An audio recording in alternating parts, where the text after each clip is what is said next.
She has found the journey difficult, however, and has been startlingly open in describing her struggles, especially over the past week following her shock split from coach Sascha Bajin. Having first of all explained that she ended the hugely successful partnership with Bajin because "I wouldn't put success over my happiness," Osaka expanded on the theme after losing to Kristina Mladenovic in Dubai on Tuesday. Asked if she could block out the noise around her coaching split, Osaka said, "I couldn't. That's the result. This match is the result of that. See, it's a little bit hard because I feel like people are staring at me, and not like in a good way." As she began to cry, Osaka added, "I don't think I necessarily understand what position I'm in a way, because last year I wasn't even anywhere close to this ranking. People didn't pay attention to me.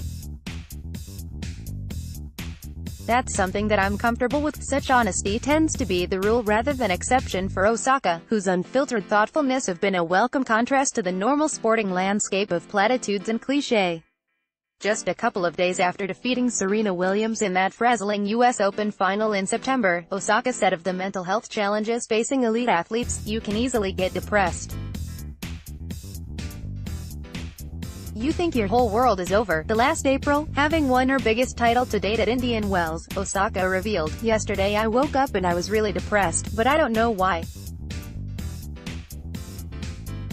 Like, I'm so sad right now." Admissions like these are uncomfortable but potentially game-changing in a sport that has traditionally had an awkward relationship with mental health. The usual pattern has been for players to suppress their concerns until it is too late. Eight-time Grand Slam champion Andre Agassi is an example of this trend, opting to stay quiet until revealing all in his explosive autobiography Open, in which he compared the life of a tennis player to solitary confinement. Investigations last year meanwhile underlined that Agassi was far from alone in struggling to cope with the demands of tour life. American player Nicole Gibbs said of her ongoing battle with depression, "When you're not inside the top 50, tennis is a constant identity crisis. A lot of times, with these things, people can be so guarded and fearful of what others might think that they won't share, and that creates this stigma about it. But I think the more people talk about it, the more comfortable they'll be confronting it." Removing the stigma around mental health is precisely why Osaka's candor is so important.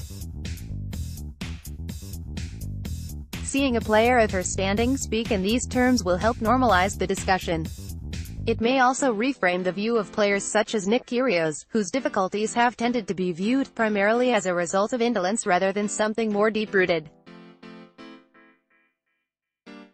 The former view of Kyrgios may be accurate, but the more players such as Osaka open up, the more they will be viewed as human beings rather than racket-wielding automata.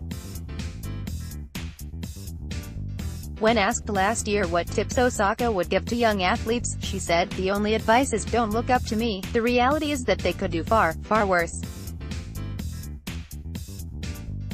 Telegraph, London.